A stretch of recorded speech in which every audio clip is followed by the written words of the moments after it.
Welcome to Working Towards Our Purpose, a podcast that offers a different perspective on what a job can be. For everyone out there that's heard that voice in the back of their head asking for something more, it's time to listen to it. I'm your host, Gino, and join me as I interview people who have decided to work in their own purpose. Together, we will learn, become inspired, and hopefully find our own path towards working in our purpose. Hey everyone, thanks for tuning into this episode. And I'm really excited about today's conversation because I think that Ramona has a story that is really what I'm trying to get at with this podcast. And I think it's a very inspiring story and a very encouraging story. So I'm excited for you to all listen to it. So let's dive right in. Well, thank you for being here. Why don't you start by telling us a little bit about yourself and your story and how you ended up at Love 146? Okay, sounds good. So I'm Ramona Macintyre. I work at Love 146. I'm the development manager there. And how I ended up there it was not a planned sort of career move for me. My family and I, so my husband and our two girls moved from California back to the East Coast. So we landed in Connecticut. We're originally from the East Coast, so we were moving back home. And in California, I was the CEO of a small chamber of commerce in a town called Pleasant Hill. It was great because I loved my job. I loved the people that I worked with, but it was incredibly stressful. I was working really long hours, obviously away from home a lot. I missed a few things for my kids and things like that. And I think that what made it the most stressful was my boss, was my board chair, the board of directors. One of them flat out said, "I don't like you," which was really, nobody's ever said that to me before. So it took me aback. And it was kind of it was really hard to get over that for me. It just caused a lot of anxiety and panic every time I talked to that person and went to work and had to deal with them. And so there I was chugging away as CEO, and the pandemic hit, and then George Floyd was murdered.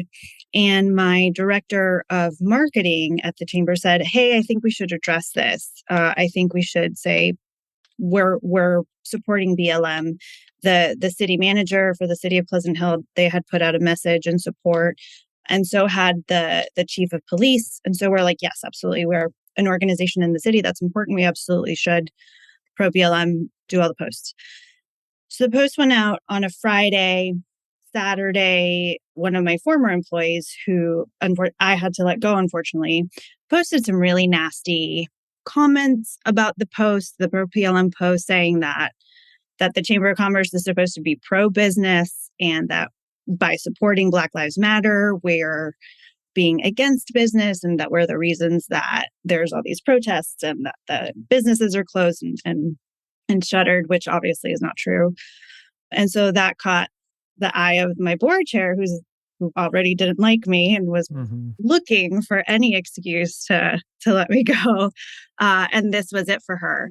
And so Monday morning, she called a meeting with most people from the city, and the executive board asked me to take down the pro BLM posts. And I, it was like, I was at this crossroads at that moment, and I unfortunately didn't stick to my guns, and I took down the posts, and I immediately regretted it. It was this really visceral reaction that I had. I felt sick. I felt apologetic. I cried for days. I had to apologize to my staff. I had to have a big conversation with my children. And it wasn't at all how I expected myself to respond and to react, and I felt like I was just laying down and saying, okay, which not what I usually would do.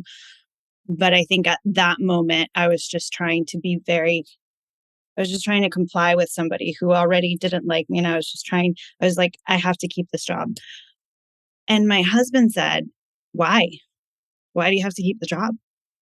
And I was like, well, I'm I'm so important. I'm the CEO and people look up to me and I have a staff and we're about to refinance the house and all this stuff. And he goes, so that doesn't matter, which was really great of him. And so I wrote a letter to the entire board of directors and I said, hey, this is what happened in this meeting. This is how I feel about it. I felt like I was really put into a corner and not given an opportunity. And I don't agree with what I did. And I apologize. And then 2 days later, because it was COVID, so we were all working from home, I got a package in the mail that included my termination letter and my compensation package. So I was out. And yeah. So then I had to find a new job. Then we moved to Connecticut and I was looking for another job. And I came across a job listing for Love 146 for a development specialist. And it was not at all in a leadership position, which is what I wanted at that point, because I really felt like I needed some time to heal from like this trauma that just happened. And immediately, the first thing that I saw was that Love 146 is working to end child trafficking and exploitation, nothing less. That was a little scary because I thought, oh my goodness, I don't want to deal. That's really heavy. That's really sad. But then I kept looking at their website and then they had this very big, very upfront DEI statement. So it was just their commitment to diversity, equity, and inclusion, which I thought was really fantastic at that point after everything that had happened. And then they just kept reading and about what they do and how they work to end child trafficking. And they have these values that they posted on the website that I thought I had never seen an organization do that. So it was like defiant hope and steady perseverance. And those were kind of exactly the things that I needed at that moment. So I thought, okay, fine, I'll apply. I applied, I got the job, and it's been fantastic. It's a heavy topic. We do care for children who are survivors of trafficking and exploitation, but I get to make that survival happen for them, not in a direct one-on-one way, but I tell people that it's happening. I tell people about the work that we do. And yeah, that's how I ended up here. And it's been lovely. It's been great. Wow, that's an awesome story. I think the first thing that comes to mind is like the breaking point, because I think that that's kind of like almost like what causes the change to actually happen. At least for me personally, it's like you have to be like pushed beyond your breaking point and then snap and then realize like, oh, why am I doing this? Like, I don't have to be doing this. Let me change and do something else that makes me happy. And I think that like that's a perfect example of that. So that's really great. Also aligning with like the values of like you left this place that didn't have your values aligned, and then you found this new place that did. And it seems like that was kind of the more important thing, was the values that they had you shared. So I think that that's like a really good also example of like, I don't know, how to find something that like you're going to click with and be happy at. So Yeah, 100%. And I agree with that. Sometimes you have to get real low to find that right perspective. Absolutely. for sure. So is this the first nonprofit that you've worked in? What was your previous history? Like was it the goal to work in a nonprofit, or it just kind of happened? It seemed a little bit randomly. Yeah, 100%. It was really random. So the Chamber of Commerce is a nonprofit, but very different. You know, that was work more with businesses and like economic development versus working with people. I feel like I took like a super long road to get to where I am. I went to culinary school. I then went to college and then I was like, no, I don't want to go to college. And then I went back and I got my master's, my bachelor's degree finally. And I did food sales for a little bit. And then I worked in the chamber and there was always a pull, like, what more can I do? Like nothing felt super satisfying. Like selling salsa was fun. I love going to supermarkets. I love food. That was really fun, but it was like, for what? You know, there was no point.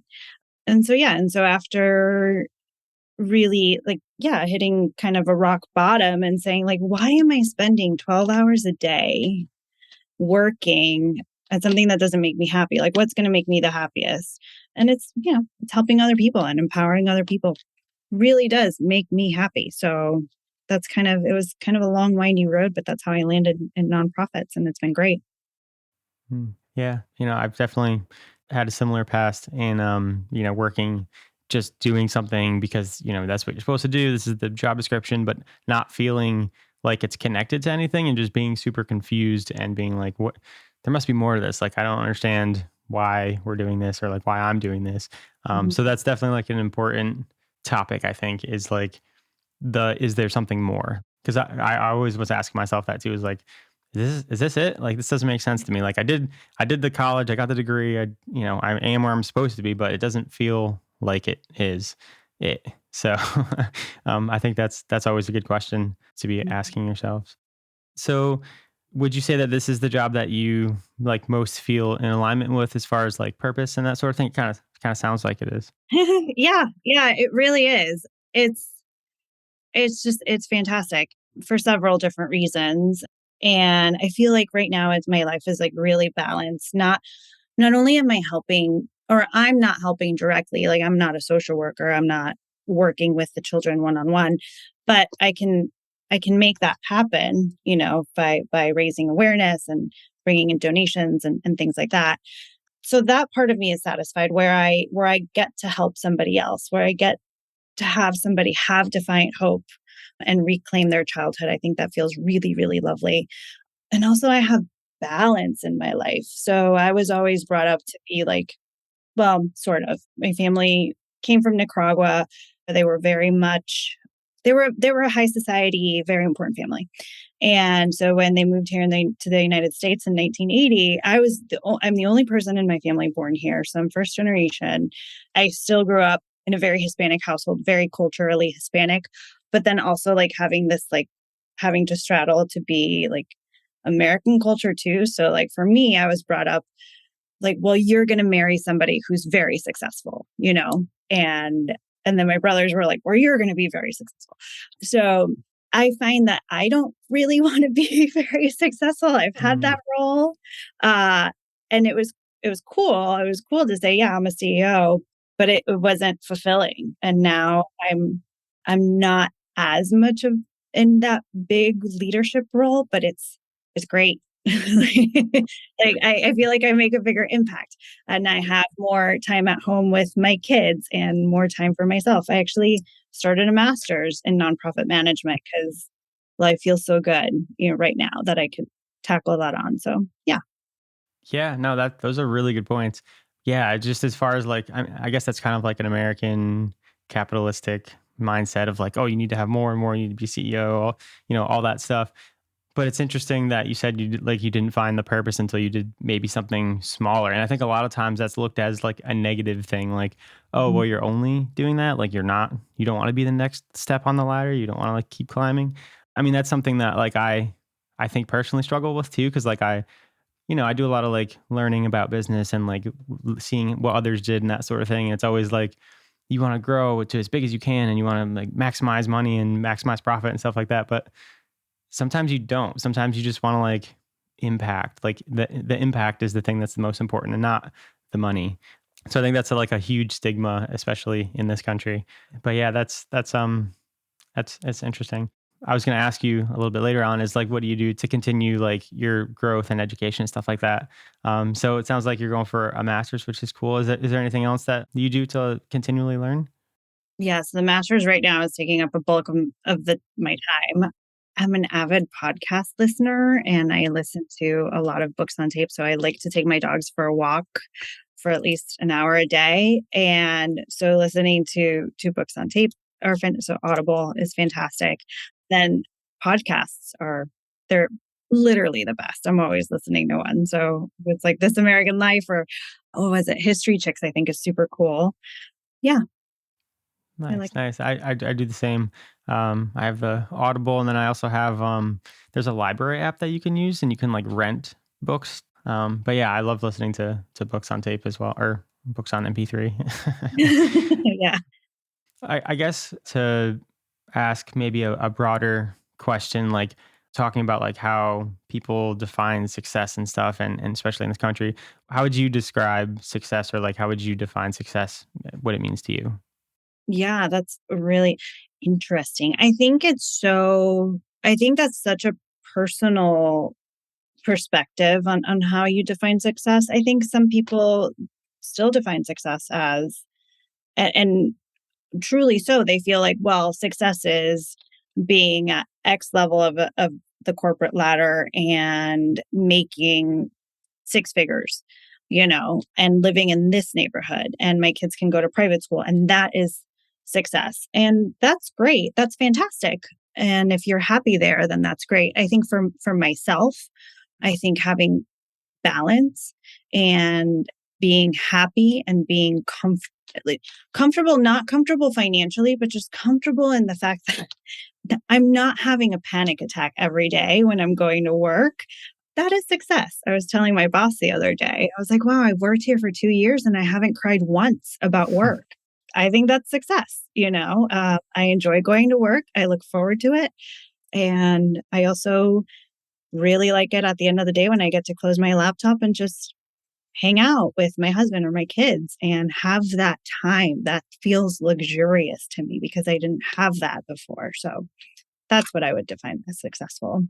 Yeah, I love that. Work life balance, I think, is definitely something, I would define as success too, and not having to constantly be doing something for somebody else. So yeah, that's definitely a good thing.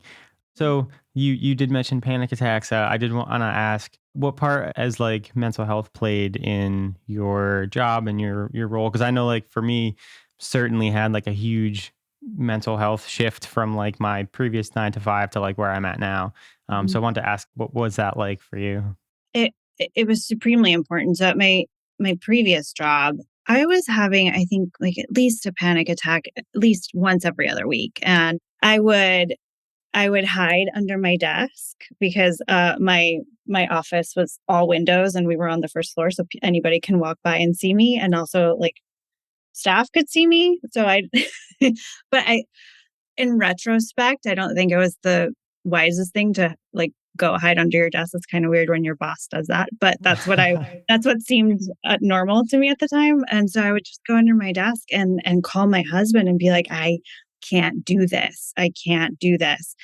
And it was this constant like pressure in my chest that I felt like I couldn't take a deep breath whenever I went into the office. And now I don't have that. And I really, really value that. And it did take a hot minute for me to get over that kind of fear, this sort of fight or flight that I constantly felt, and for the ringing in my ears to stop.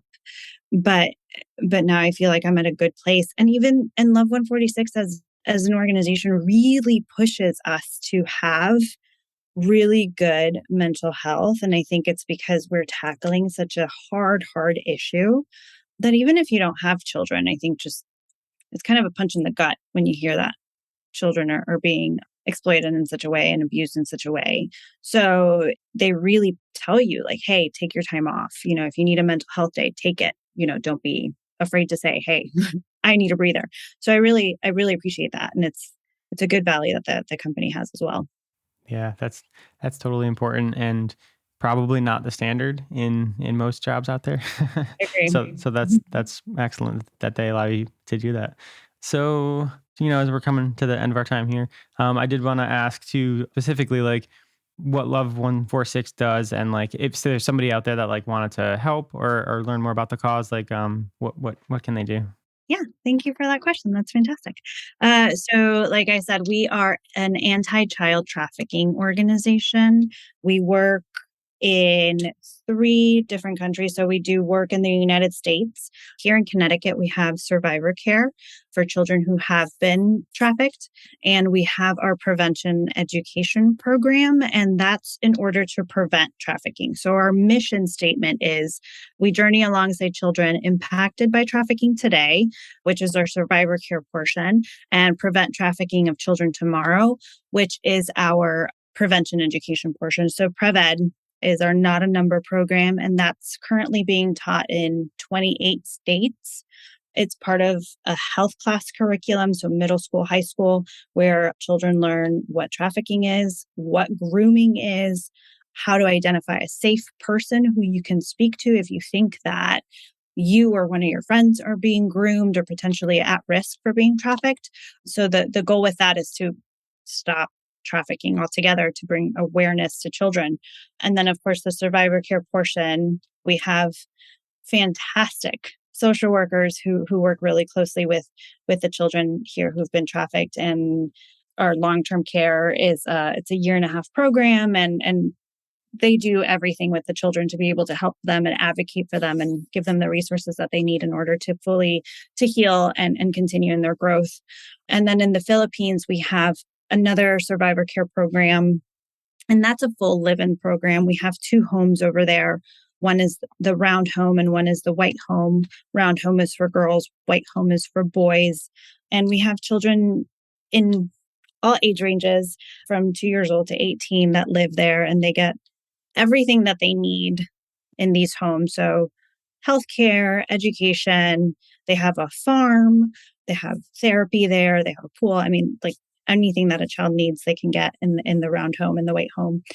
And then we also have a program in the Philippines, in the UK, that there it deals more with labor trafficking. There's a big problem of children being trafficked into the UK and then being exploited for work. So that's the work that we do in the UK. And helping, I think the number one thing that people could do is be aware that trafficking exists, being aware that trafficking exists in our country and in our state and in our communities. Unfortunately, wherever there are people, there is trafficking. And really knowing what those vulnerabilities are and what potential signs are. You know, right now, since the pandemic, unfortunately, kids are being groomed online, you know, to be trafficked. Traffickers are smart and they know how to get the trust of children, which is gross. And we really, as I think as adults, need to really learn how that happens in order to be able to prevent it and talk to our children about it. And yeah, and if you want to go a little bit further, then you can donate to love146.org.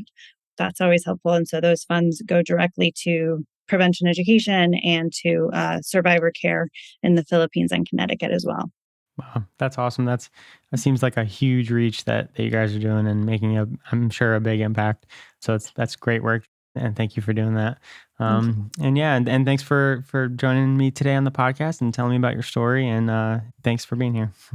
Thank you for having me. It was lovely. Thanks for tuning in and listening to Working Towards Our Purpose. If you like this episode, please share it with a friend, and don't forget to subscribe for more episodes.